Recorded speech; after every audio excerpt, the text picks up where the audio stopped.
So without further ado, we will get started. So that's who I am. Again, I think everybody here knows me. There are many variables that affect the value of your home. Condition being the most important ones, right? One of the biggest ones that you have control over. So there are some things that you can control and some things that you cannot control, right? So on this list, location is what it is on your home, right? So there's not much you can do about that.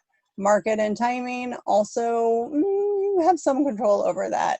So this is actually kind of a preview of what we'll talk about in the seminar I'm doing 2 weeks from now. I'm going to talk about assessing the value of your home, and so we're going to get into more of these things. But today, obviously, we're going to focus on preparing your home for market, right? So that condition piece is what we're going to talk about. You do have control over that. So when you are preparing your home to sell, you see that home differently than a buyer will see it. You know every crack and crevice, and a buyer will not usually see most of those things, right? So a buyer, when they come through your home, spends 10 to 15 to maybe 20 minutes on their first pass through your home. And then hopefully they might do a second pass through your home, and then they do a home inspection later, but they don't spend a whole lot of time when they go through the first time. And so always when I look at a seller's home, I'm going to start by looking at your home from a buyer's perspective. And I go to the front door and I walk through the home pretending that I am a buyer and looking at it with buyer eyes. And then I take a closer look and a deeper conversation with you all after that. So we have a guest speaker with us today. So Caitlin and Tim are recent buyers. Hi. Hello. Real live buyers. So I asked them to join us today and talk from the buyer's perspective. What are the things that you noticed first about a home when you all were looking? So we started by looking online, obviously, when we first got to see a home. So I think we were looking for specific things when we looked online that it met all of the things we wanted and needed. And then when we got to the house, we could kind of really assess like things in a different way in real life. So I think online we were mostly looking to make sure it had our specifications, so like the number of bedrooms and bathrooms we were looking for. It was generally location we wanted. We looked at schools. We don't have kids yet, but we know we want to have kids in the near future. So we were hoping that it'd be an area that we could raise our children in. And we also knew that even if we did end up having to move, it always has higher resale if it's an area with good schools. So that was important to us. Were you looking at plot, like curb appeal, like property, exterior? Yeah, I think in the pictures we kind of could get a sense of that, but we also, I think, knew that we would get a better sense of that when we saw it in person. So we did look for that. I mean, I think there was something to be said about a good presentation online. Yeah. If we could get a sense of a space before we saw it, we would be more excited to go and see it.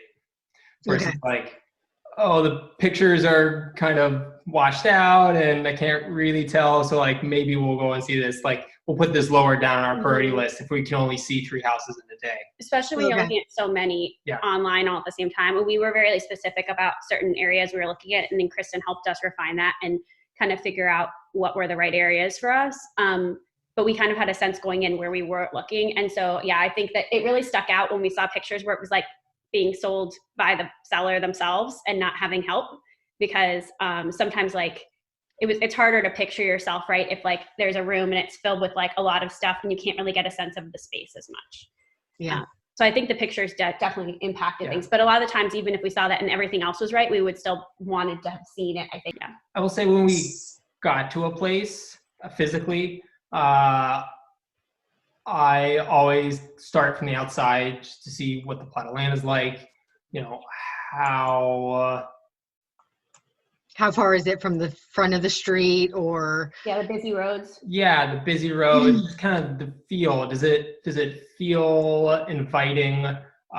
Does it feel like there is a yard or isn't a yard, or like where on the outside space, like where do I spend my time? Can I spend time out there? Do I want to spend time out there?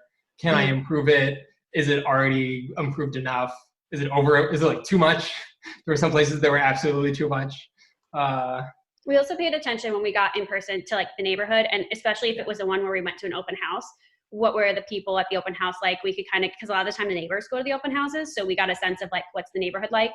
And there were definitely some neighborhoods where we felt like we were in one neighborhood and we came out and Tim said everybody looked just like us. There was one day we called Kristen after, we went to like 2 or 3 open houses in the same neighborhood, and like literally people come up in almost an identical looking car as us in similar outfits around our age. It's very humbling. No, I'm not a special snowflake. Yeah, and that was interesting, and also a little overwhelming, but it's also helpful. Like in the same neighborhood, Tim was like, oh, everybody looks around. Like, I feel like we would make friends in this neighborhood. That's kind of nice to see. So I think the open houses were helpful for us to kind of get the sense of what people were like in the area, but they're also super overwhelming because you feel a heightened sense of competition, and it was a little intense. So I liked seeing that to get a sense of what the neighborhood's like, but also I think it's much easier to like see the house by yourself. When we got into a space, I will say the thing I pay most attention to is the flow of the house. Mm-hmm. So, and maybe this isn't the same for all buyers, but I think Caitlin and I have a pretty good imagination and a pretty good vision of what things can be. I think that's just part of our work. We have to do that a lot. So we were mostly paying attention to like the base skeleton. We also had a pretty set idea of how much work we were willing to do to a house. You know, some people are willing to do a whole bunch of work. We kind of wanted something that was very minimal, that we could just move into. Mm-hmm. But we also paid very attention to the flow of a space. Yeah. Is the kitchen in the main thoroughfare? So it's going to get congested a lot. It was like one reason we really liked the house, but then that ultimately, didn't lead us to go and get it. Is there a lot of light in the main living area? Mm-hmm. Those are things that are hard to tell in the pictures too. Like until you get in the house, you can't really tell what the layout is like and picture yourself there. So that was really important to us when we got there. So a couple of things I want to follow up on is the fact that they said everybody looked like them. I didn't even think about this. So a couple of things I didn't really plan about this, but so therefore you're like, you're like a lot of other buyers. We are in our early 30s. So again, obviously there's all different kinds of buyers of all different demographics and age groups, but in our area, you are somewhat representative of the buyers out there. So that's awesome. Some other things that you commented on are the things that were in my slide. I actually did this slide and didn't know what they were going to say. You talked about the location, right? And the marketing you talked about, you said, online, how did the pictures look? And so again, we're not going to talk a lot about that today. In assessing the value of your home, I actually dig deeper into this stuff, but it does matter. And you guys touched on that, the first impression for buyers really is online. Okay. So most people see things first online. And so that marketing piece of what goes online and what people are seeing online does matter. So yeah, you talked about marketing, you talked about location, you talked about when you go inside the home. Oh, and then model and layout is not on this slide, but that is another thing that we talk about. So again, some things you can't change about a home, some things you can. So today we'll talk more about the things that you can change about your home. So the other question that I had was what matters most, right?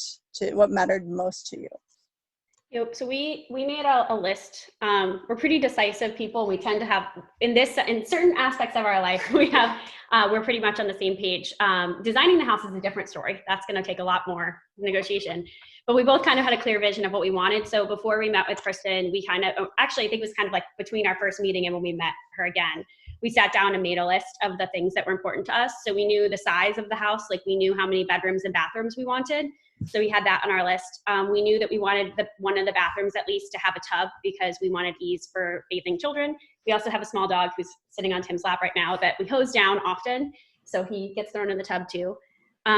Similarly, because of him, we wanted to have a yard or be close to a park, a large enough yard that we could really run him. He's an Australian Shepherd. So if he does not get run, our life is difficult. And then I think Tim said this before, we wanted to do minimal work when we moved in, just cosmetic things. And we were looking to be like 1 to 2 miles from the metro because we were hoping to not get a second car, which was not accurate. And that was the one thing we didn't get. And we knew that we were just delaying the inevitable about having to get a second car. So it's all fine.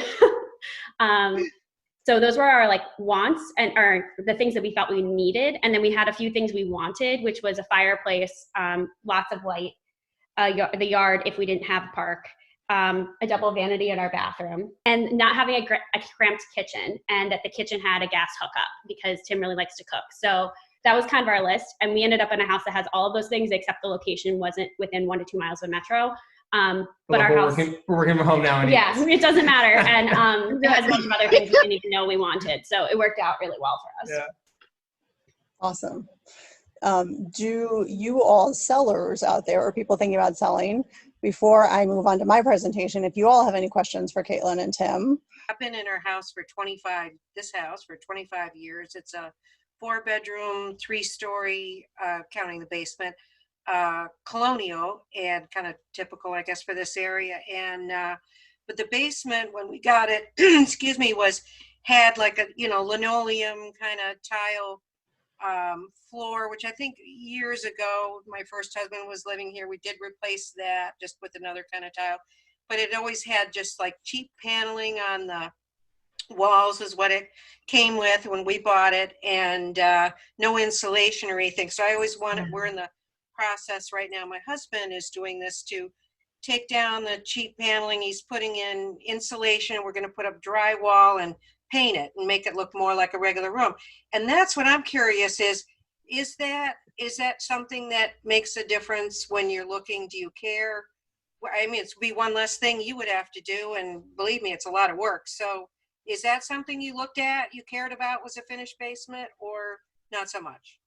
Yeah, absolutely. And I will say that, like I said before, we probably have some more imagination than most people. Like, we could see, we could just take down the paneling and put up drywall. But a lot of people don't have that kind of imagination, I've found. Yeah. And they'll walk into a space and they'll see the paneling and they'll just like intrinsically dislike it. Yeah. And even us, like, it will weigh in our decisions, right? Like, it is still a factor. We have to do that. And then just one other thing is, I guess it's just on the backyard. That's the other big thing we're doing right now. In addition to the deck, we replaced a patio. My first husband had put in when we first moved in 25 years ago, was like flagstone. It was all moss in between the cracks and everything, and had that replaced. And we're having another patio that's never been there, kind of expanded. There's just a concrete slab kind of one outside we have a walkout basement and with sliding doors. And so we're expanding that to be putting another patio down there.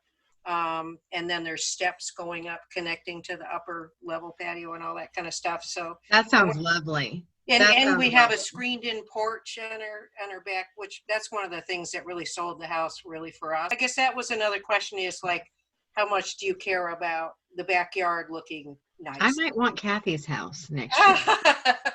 She does have a nice house. Well, So, I'm sure we'll call Kristen when the time comes. But anyway, She'll connect us. so Caitlin and Tim, the question was about the backyard, right? Okay. I actually have a quick thought on the basement thing, though, that I thought of while she was talking, sure. which was two things. One, the basement was to us like kind of an added bonus a lot of the time when we were looking at houses, because it was not all the time. A lot of the houses in the areas we were looking in Arlington and Falls Church had smaller homes.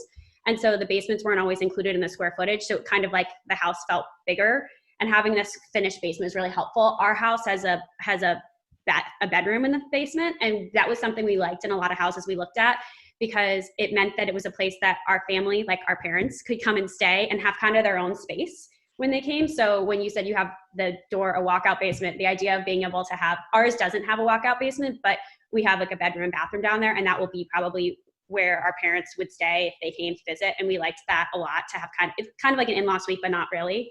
That was really appealing. I think for the backyard, we definitely looked at the backyard. I think like Tim said, we have an open mind. He really likes to garden. And so he kind of has a lot, and he likes to build things. So to have an open space, he was fine with it not being like completed. The idea of it being done, as you're saying, and having the screened-in porch and a deck, like those are all wonderful things we would love to have. I think a screened-in porch especially, because that's something that's a lot of work to build. But I think the other piece is like he kind of viewed it as an open canvas. But again, I don't know that other people would view it that way as much. He likes to project though. So I mean, a certain like level of upkeep is nice though. You know, like you don't want to see old rugs in the backyard, even though I found one after we moved in. But like, yeah, I think that like knowing that there's a space, having there being grass in this time of year, grass out there. I mean, we were really more focused on there being enough yard space for us to have the dog out there. So we were more focused on the size than having like perfect gardens or a perfect porch right now. So awesome. Again, this was not planned, but as I go through my presentation, I do talk about hardscaping. That was awesome. Again, I think you guys hit on, a lot of great stuff. And I think, again, what I talk about will support and kind of reinforce what you all have said. So thank you for joining us. Thank you. Bye. Bye. Okay. Bye. So going through the slides, going back to my slides. And so I am sorry, my slides are up here. So I'm going to be looking up there. I wanted to have them in front of me so I could look at you, but that was one of the technical difficulties I was having before we started. So, so that's the buyer's perspective, right? So real live buyer, they give you what their perspective was. And then I'm going to talk through, what I know from my experience and knowledge about working with buyers. And the good news is, again, you don't have to make these decisions alone because people like me work with people like them all of the time. And so, the things that we heard from them, often get repeated. And they were a little bit different. They said, Tim does like a project. A lot of people don't. You did also hear them say that they really didn't want to do a lot of work when they moved in. And that is kind of what's pretty typical. Is that a lot of people in our area are double income, work a lot of hours, and so they often don't want to have to do work when they move into a home. Another thing that Tim said, if you heard him, I heard it because I usually tell people this too, is that he said, they were responding to the basement question, and they said that if the list gets bigger, they said they're willing to take on some work and some projects, but if the list gets too big, then it's a no, right? And that he did say that out of his mouth. You may or may not have heard it, but that is what we're basically here to talk about tonight. So condition, right, is something you have control over. And is it updated? How recently? While something might have been updated in the 80s or the 90s, that was updated, but those updates are probably dated by now. Especially kitchens and baths, we're going to talk about that.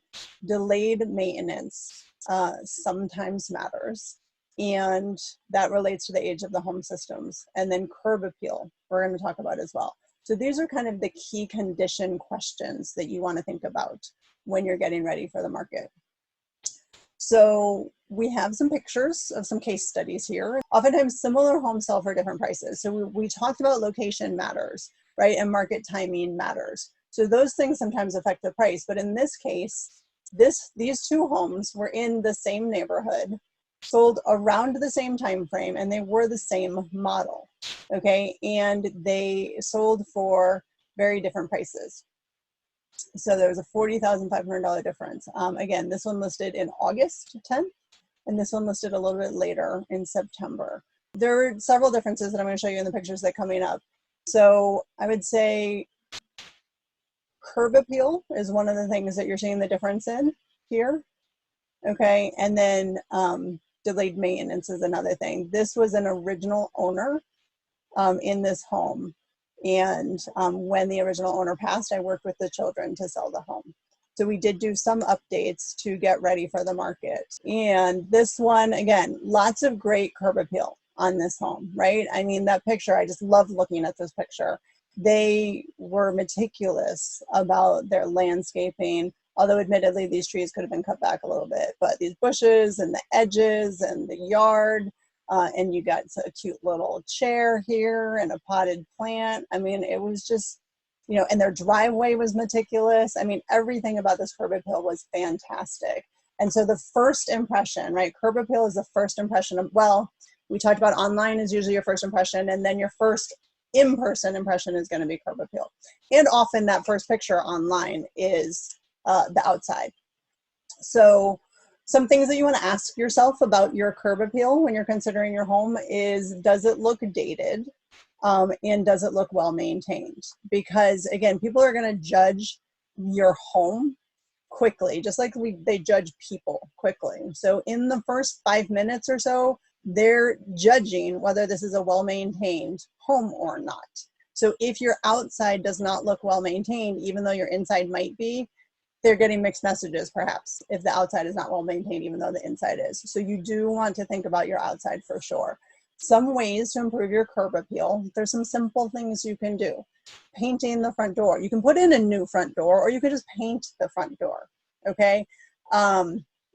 You could add a storm door perhaps, but again, the easiest way to do it is perhaps paint the front door, right? This cute red door pops here.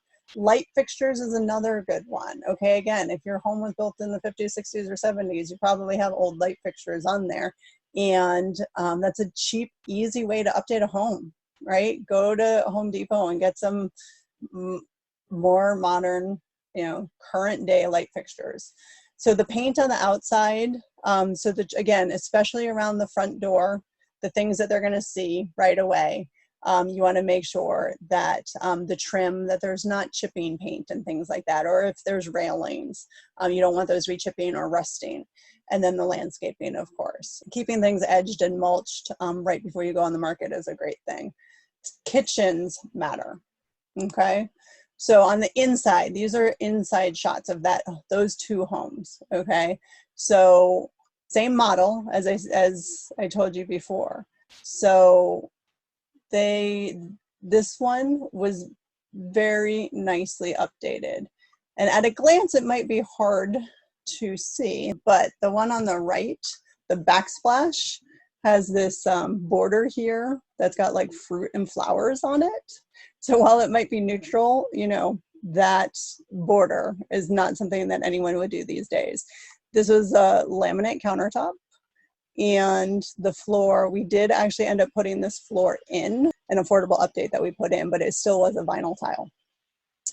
And this is an old light fixture here versus they've got recessed lights over here. Stainless steel appliances. This home, they did also get stainless steel appliances. These people had updated the kitchen for themselves, okay? They did not update the kitchen to sell. So that shows here, right? So on this side, we did do some updates to the kitchen to sell it. But basically, for those people who aren't going to sell right now, if you do want to update the kitchen for yourself, you're going to end up with something like this, right? It's going to look really nice because you're doing it for yourself, and that will help you sell the home. So this is a different house, again, showing kitchens matter. It was, again, the same model, same neighborhood, same time frame, a different neighborhood than the one I was showing you, but they both listed within a month of each other, and they sold for an $81,000 difference, okay? Again, this person had updated the kitchen for herself, and this kitchen was not recently updated. So other things that you'll see, and I talk about later, just look at the curtains in here, right? So Caitlin and Tim talked about natural light as one of the things they were looking for. I hear that all of the time from buyers, and you can, just by taking these curtains down, bring in so much more light. And that is one of the things I tell my sellers. If there's curtains up, I usually tell them to take the curtains down. It brings in, one, this is dating this kitchen, and two, it doesn't show as much natural light. This is another house in a different neighborhood. So, but again, it was these two homes are the same model, same neighborhood, same time frame, $35,000 difference, okay? This kitchen was updated for the owners. They did it for themselves. Gorgeous, right? Gorgeous kitchen. In this case, they made some updates to sell, right? They were original cabinets that got painted white, but they still have a laminate counter here. And I think they bought appliances. I didn't actually sell this home. Someone else sold this home. So kitchens matter. Bathrooms also matter, okay? So this is that last home that I just showed you. Again, same model, same neighborhood, same time frame, sold for a $35,000 difference. So again, you got a gorgeous bathroom here that they had updated for themselves. And this one is pretty much builder grade. They made some updates. You can see a light fixture here, and they might have updated the vanity, but there's a difference there. So kitchens and bathrooms always matter. However, they are the most important. So again, if you are thinking about spending money on your home, you can never go wrong basically by putting money into your kitchens and your bathrooms. Okay. And oftentimes I hear people do updates like right before they sell and they're like, God, I wish I did this sooner. So do it for yourself while you are still living there and enjoy it for yourself. I'm happy to come into people's homes and consult with them as they're making those decisions. So if you're doing it for yourself and you want to keep resale in mind, Christiane knows this, right? I mean, I am happy to do that. I've done that for a lot of people where I will come in and give you advice on doing it in a way that will also help your resale. So now I don't want you to think that you have to do a bathroom renovation like this to sell your home. Yes, Rebecca. Quick question. Doug asked, do people still prefer stainless steel appliances? They do. I know some people don't, right? Some people don't like the fingerprints, but they are still popular. There's kind of like a smoky gray appliance that is not exactly stainless steel that has come out recently. I don't know what it's called, but that is something that I think people like as well. You know, the alternatives are white and black, and admittedly, just people don't really love the white and black appliances unless if you do a white cabinetry. So white cabinetry and white appliances sometimes look okay, but in general, stainless steel is still what people like. So again, what I was saying is I don't expect you to do a beautiful, gorgeous bathroom remodel just to sell your home. But I wanted to, again, let you know if you're a ways off, which I think a number of people on this call are, and you're thinking about doing it, do it, right? Do it sooner rather than later. Enjoy it for yourself, and you'll see a good return on that when you sell your home. Now, for the people who are closer to selling and saying, okay, I don't want to spend a lot of money, yet I know my kitchens and baths might need work, okay, then there are some affordable improvements you can make. Okay, so where do you get the bang for your buck, right? That's what I said we're going to talk about. Best bang for your buck comes from paint, okay? Swear to you, right? Paint doesn't cost that much. You can do it yourself, although you also can pay other people to do it. I will warn you that oftentimes if you haven't paid people to paint your home, you might be surprised it costs more than you might think it does, right? I used to paint all of my walls myself, and the first time I paid someone to paint, I was like, oh wow, really? Okay, but I didn't want to paint anymore myself, so I was willing to pay someone else to do it. And again, it's worth it, trust me. Remember I told you that people are going to judge your home very quickly. Okay, so if they walk in the door and your hallway is full of smudges and fingerprints and just looks stuffed up, which that's what happens to entryways, right? Because people come in and out of them all the time. It gets heavy use. That's what happens to them. If it looks that way when you're selling your home, they're going to judge your home and think the rest of your home looks like that too, that it's worn and not kept up and not taken care of. Okay, so you do get your return on paint. Main levels are most important. Okay, so remember when people walk into their home, you're going to see your outside first, and then they're going to be on your main level. So that is where you want to put your most attention, okay, because they're judging your home quickly. By the time they're getting to the last rooms in your house, so if you've got a bonus room in the basement, like I know the McGiffords do, sometimes I'll say, okay, you don't have to paint that room, right? Because people are pretty much already decided whether they like your home or not by the time they get there. If you paint every place else, you might not have to paint that bedroom. So again, you know, my goal when helping people sell their homes is to keep as much money in your pocket as possible.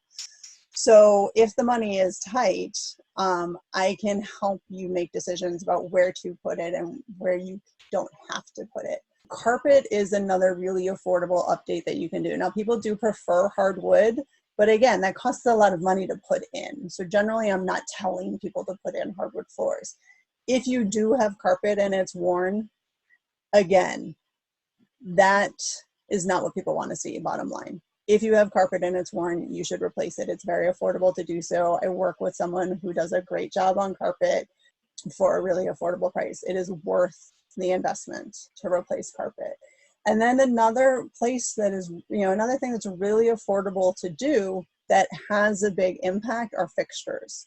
So all kinds of fixtures, right? So light fixtures. in that kitchen picture that I showed you earlier, you could see the old outdated light fixture on the ceiling versus recessed lights, or just flush mounts. Flush mounts cost $10 to $20, okay, to get new flush mounts. So, and again, and like in Haywood Glen, right, you've got lots of brass fixtures. People don't want brass anymore. Now, while you might hear brass is coming back, I have heard that, but it's not the brass of the, 60s and 70s, okay? So those brass fixtures from the 60s and 70s, take them down, go to Home Depot or Lowe's, get a $10 to $20 flush mount fixture and put them in.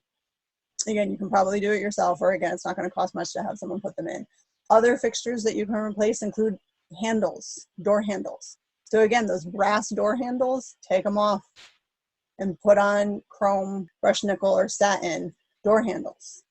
It doesn't cost you a lot of money. It will have a big impact. And then also the knobs on your cabinets. Okay, same thing. Oftentimes those are dated, and you can do that yourself. That's a great way to get a big bang for your buck. Where you won't necessarily see a return for your money is on these things, okay? And this is one of the things Kathy asked about, right? Was hardscaping. So hardscaping is very, very expensive most times. And you heard Tim and Caitlin answer that question. They care about the size of the yard. They care that there is a yard. They care about the size of the yard. If it has great hardscaping, awesome. People will like that. Are they going to pay you what it costs you to put in there? Probably not. Okay. So again, that's not something that I recommend doing to sell necessarily. Windows is another big question that I get. I've had people say, my windows are old and I want to replace them. And Rebecca and I actually had this conversation even. As always, if you want to make updates for yourself because you're going to be there for a while, do it. Enjoy your home. So I had this conversation with a client once who hasn't sold their home actually, right? So this is many years ago. I did a consultation for them and they're like, we need to put new windows in. And I looked at their kitchen, which was like, I think an original kitchen. And I said, please put money into your kitchen before you do the windows. It matters more, okay? Kitchens and baths matter more than something like windows and even roofs and things like that. Kitchens and bathrooms matter the most. So again, that's the first place to put your money, basically. It's not ideal to have old windows, but people will buy homes with old windows and not necessarily knock you for it, depending upon the situation. Well, it's depending upon the buyer, right? Because John and I were just worried about like somebody coming back with a subsidy request of like $20,000 because they want to put in solar windows or something. No, typically not going to happen, especially when I'm negotiating for you. Okay. So this is true. And it goes back to, you don't have to make these decisions alone. And this is what Sarah, she chatted with me. She said, as long as the windows open and close, I have 3 windows that they will open, but please do not put your finger down because they will slam right back shut. And those can be fixed. That's the other thing about windows. You don't necessarily have to replace windows. She's right. You do want them to open and close safely. And let me tell you, on many home inspections, okay, we have just repaired windows. You don't have to necessarily replace them. They should be working. And I have a great window guy who can get your windows working. Okay? I didn't know that. We ain't gotten to that part yet. Systems updates are another place where you're not necessarily going to see that money back, right? These things cost a lot of money. So the decision to do that or not, again, overall, it's hard for me to say yes, do it or don't do it without looking at your individual circumstance, okay? And I'll come back to this later. One of the questions that I'm going to answer is, should I do a home inspection, right? So I'm going to talk a little bit more about systems when we talk about that. So earlier, again, we talked about model, right? Tim and Caitlin talked about this, right? What's the layout of the home? What's the model of the home? Does it have the features that the majority of people want? They said natural light, right? Again, they didn't know what was on my presentation. That's something that they said.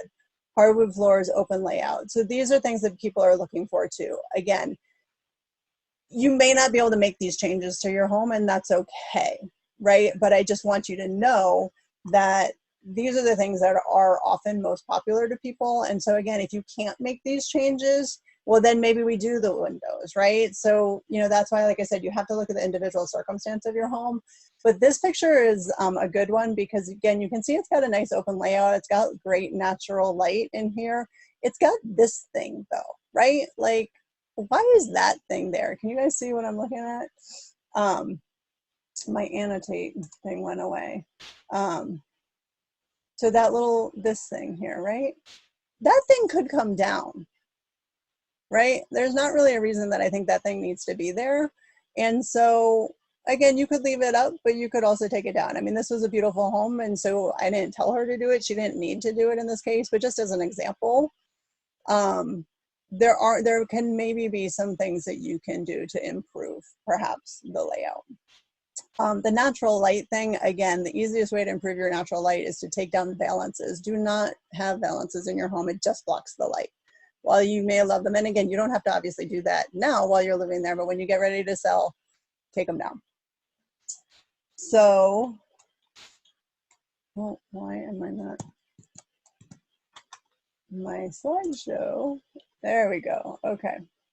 So, again, going back to the things that you can control, what you can do. Is it clean, fresh, and neutral? Okay. So the paint comes up again here, right? So fresh paint is one of the best bang for your bucks that you're going to get. You want it to be clean and neutral. Again, if you are going to paint, if you are going to make updates, they should not be purple stripes. They should not be, if you love orange, and I know Catherine, for example, loves color. I know she's someone who loves color. So, and I like color too, but if you are going to be doing an update to your home and you are thinking about resale, you don't usually want to do bold colors. And again, I'm happy to consult on that. What is that color that we're doing that in our kitchen? We're painting it like a lighter color. What's that color that you use normally? I use Incredible White a lot and Agreeable Gray. White. Those are two colors that I use a lot. Okay. Are there distractions to the buyers or are there odors? So I actually got a text message from someone yesterday or earlier this week. She sent me a picture and she said, my neighbors just put up this big ugly antenna in their yard. And I was like, oh yeah, that's less than ideal. But she's not planning on moving anytime soon. I knew that. And I said, plant a fast growing tree there, right? And that'll help, even if it's not fully grown by the time that she sells. But, you know, blocking a bad view.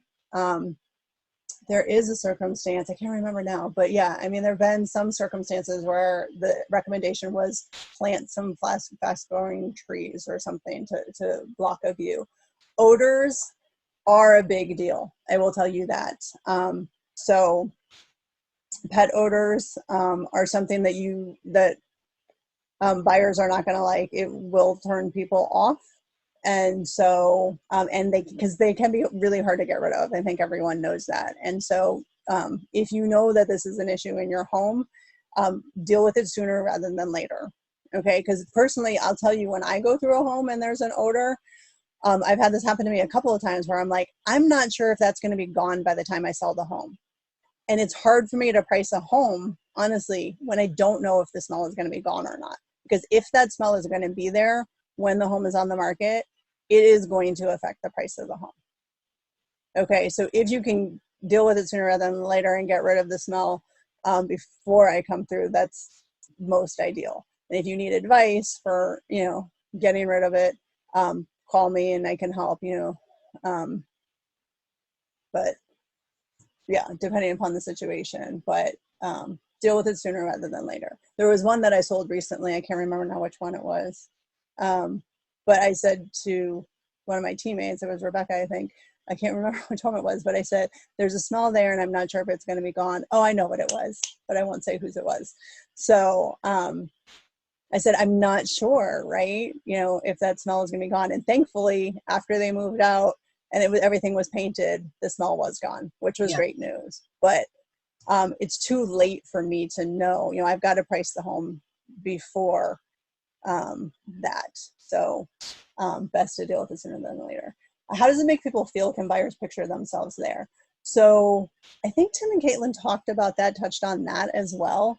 And so this is where we get into staging, okay?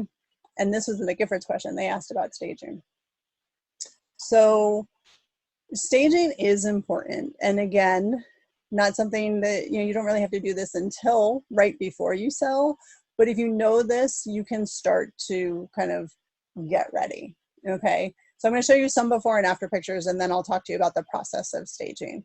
So this is a lived-in home, okay? So actually, when it went on the market, they were sort of living there, but you can see some of the changes that we made. I talked about neutrality, right? So they had green walls, and this is probably Incredible White that we painted it here. So we neutralized the color, and then we moved the furniture around as well, and of course decluttered, okay? But the flow of a home, the light in a home, these are the things that we're thinking about when we're staging. So this is a before and after. So again, this is an interesting one.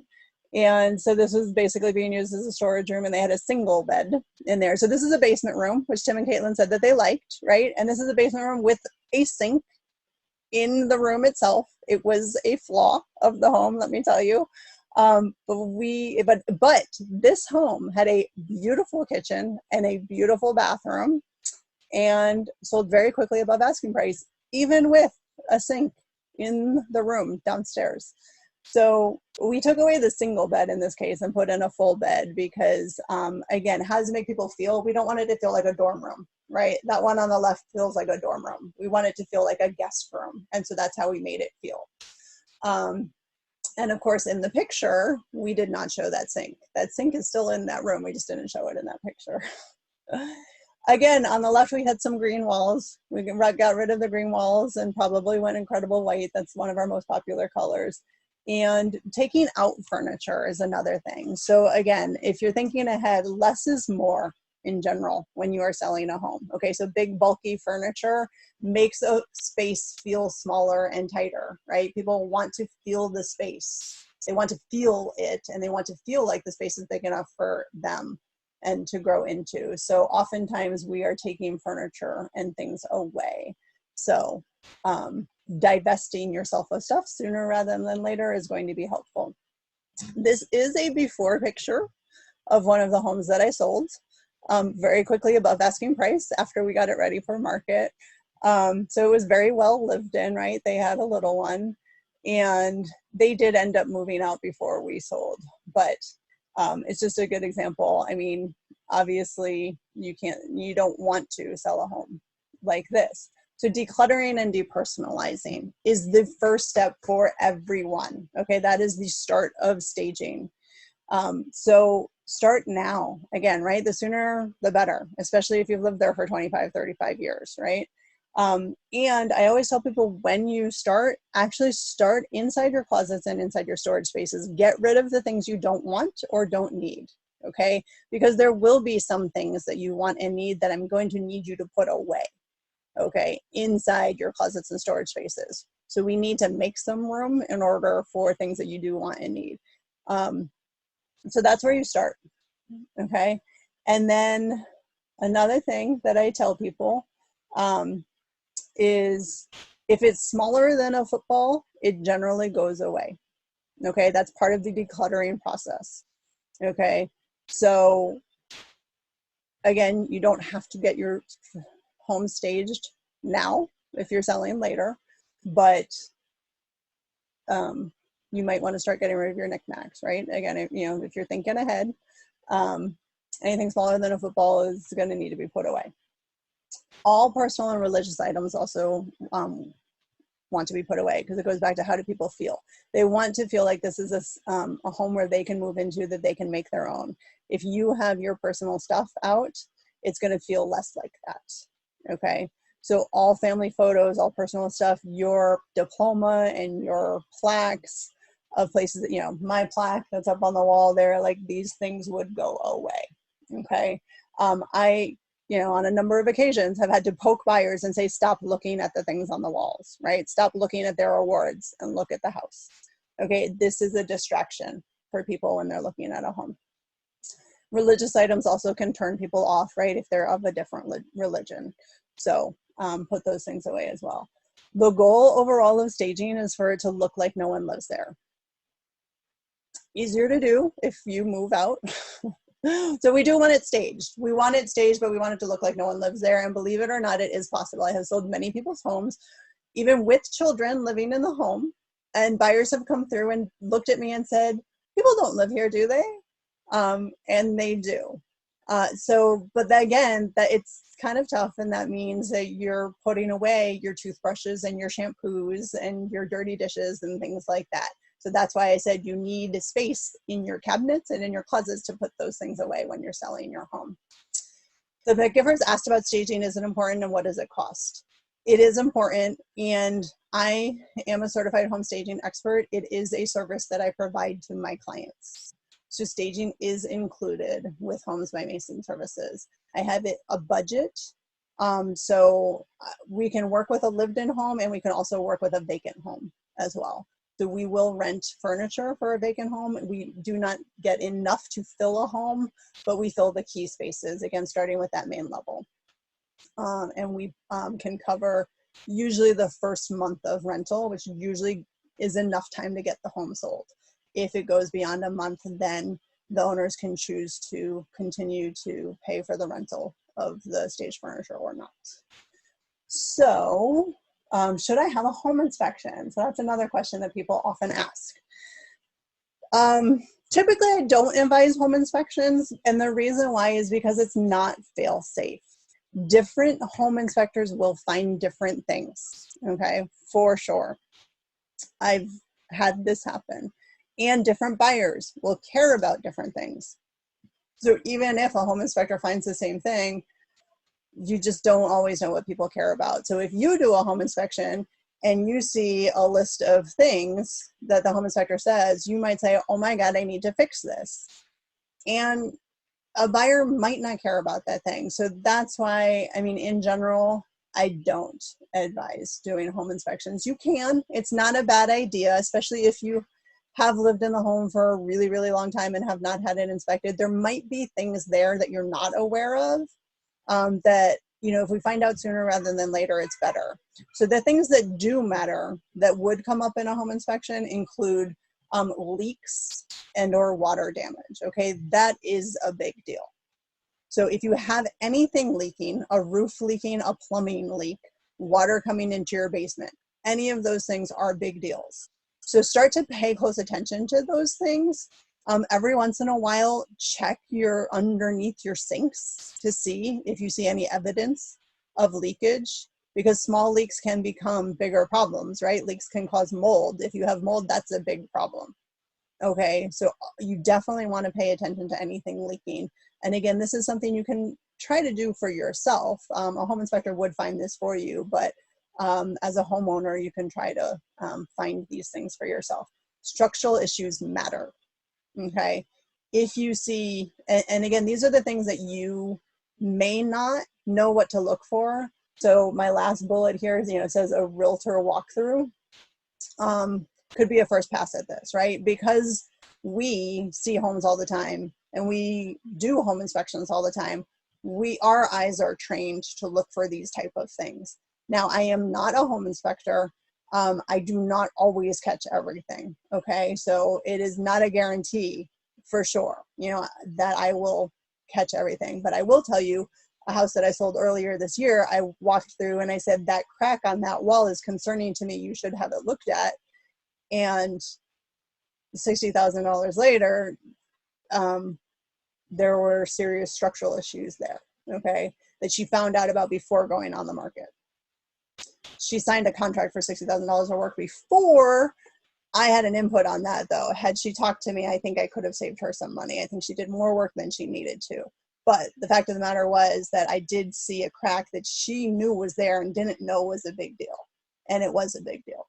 So cracks in foundation walls, no, sometimes they're nothing. The house that we have under contract right now, I also saw a really fine crack in the wall. And I said, look, I don't think this is anything. You could have it looked at if you want to. I have a structural engineer. It costs about $300 to $400 for the structural engineer to look at it. They did have the structural engineer come out and say, this is not a big deal, and put it in writing, no worries. So that gave them peace of mind.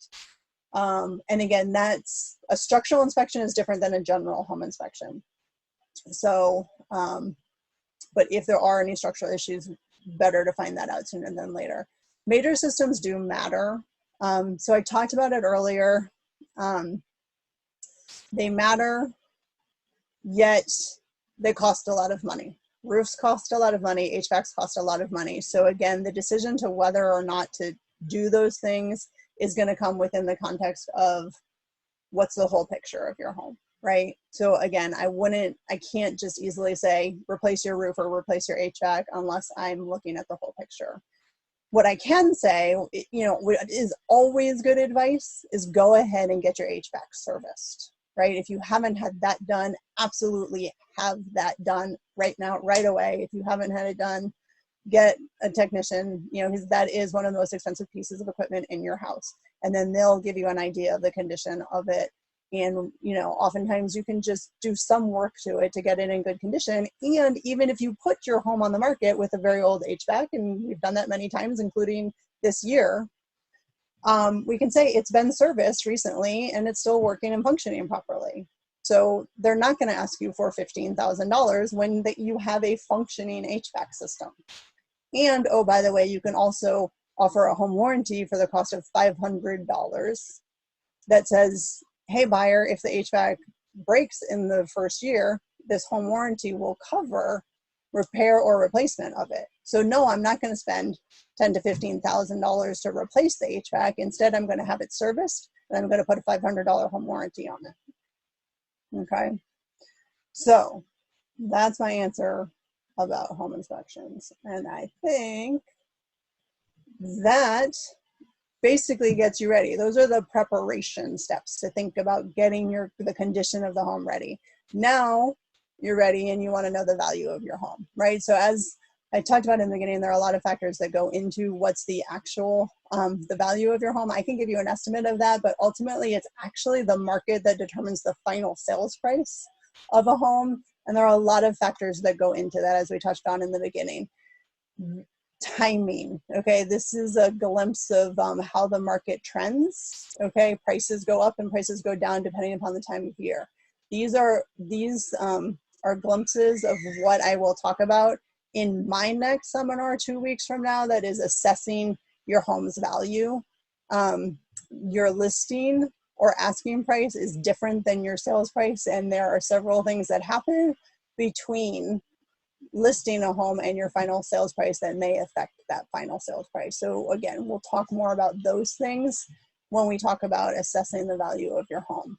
You can get an estimate of the value of your home by going to this website, which is a website of Homes by Mason. If you go here and plug in your address, it'll ask you if you want a quick, automated estimate, or if you want a more thorough in-person evaluation, which will be me. Usually coming to your home. So you can go to that website and do it, or you can just call me or call Rebecca to schedule me to take a look at your home. And these days, normally I do them in person, and I still will do them in person using best practices during the time of COVID, or we can also do it virtually as well. So what are your questions? Are there any questions in the chat? Or now you can unmute yourselves. Where's my chat? I'm looking for my chat box. There it is. Oh, so Sarah, so I guess you guys could see the chat while I was talking. So Sarah talked about windows on her home. She purchased her home with original windows. If she hadn't loved the rest of the house, she would have walked if we could not open the windows. She bought the house because she loved the rest of the house, even though the windows were old. So, other questions? So I've got a note here from Kathy that she had to leave early. So, go ahead and unmute yourselves if you guys have any questions. Hopefully I answered. Oh, so Beverly is still here. So Beverly asked a question. Rebecca, remind me what the question was. Well, Bonnie's actually on FaceTime, and I have her on my phone. listening in. So say hi to Bonnie. Hi, Bonnie. Sorry you couldn't get in. It has worked. I made it work. I'm rigging it, but I made it work. I saw Rebecca doing something there behind the scenes. So, hi.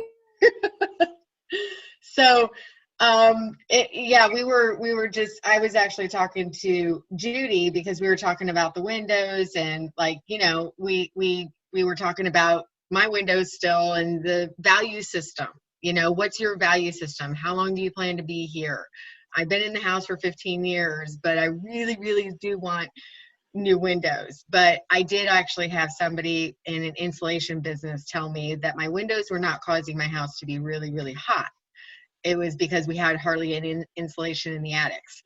So we had the insulation put in the attic, and they were right. I didn't need new windows. But Judy said just have them fixed or get them fixed if they catch them. It is super cheap to fix windows. Let me tell you, I'm surprised. I mean, like for hundreds, again, you can spend hundreds of dollars to fix windows versus thousands of dollars to replace windows. So yes. And Bonnie was mentioning, we were talking because I was on mute. And we were talking back and forth about can you see the screen? And did you have any questions? And she had mentioned something about hardscapes. You had, Bonnie, did you say that it was the hardscapes that you were still trying to? What is hardscape? What is hardscape? Oh, so hardscaping is like patios and stonework, mostly patios, right?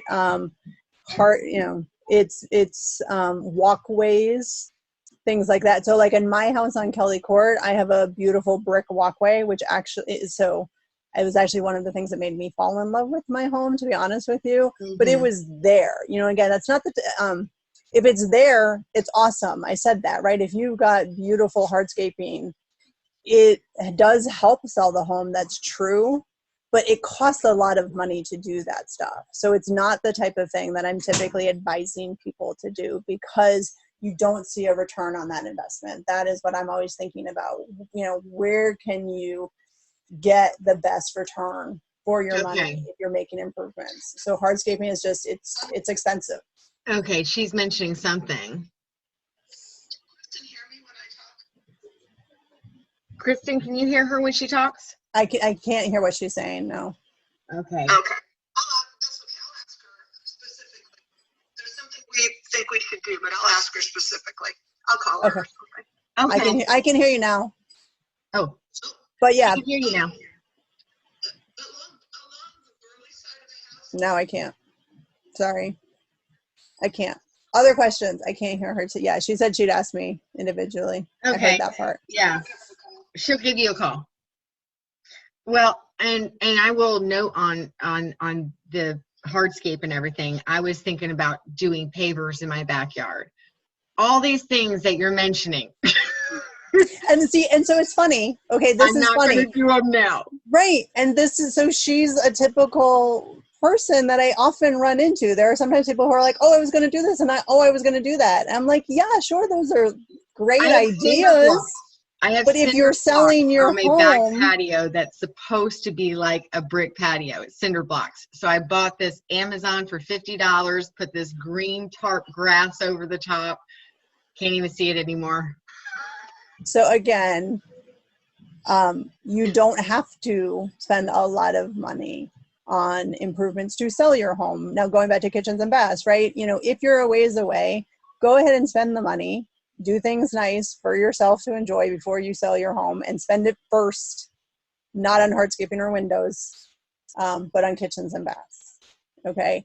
And otherwise, to go back to kind of Beverly's question, right? So with an older home that is very outdated, what are the things to do to update that home? So, usually with an individual consultation, I can better answer those questions, right?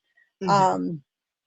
So we usually want to start with kitchens and baths, and we're going to look at the budget, right? So Beverly, when I sold your condo in Kingstown, right, we spent $5,000 and got a huge return on that, right?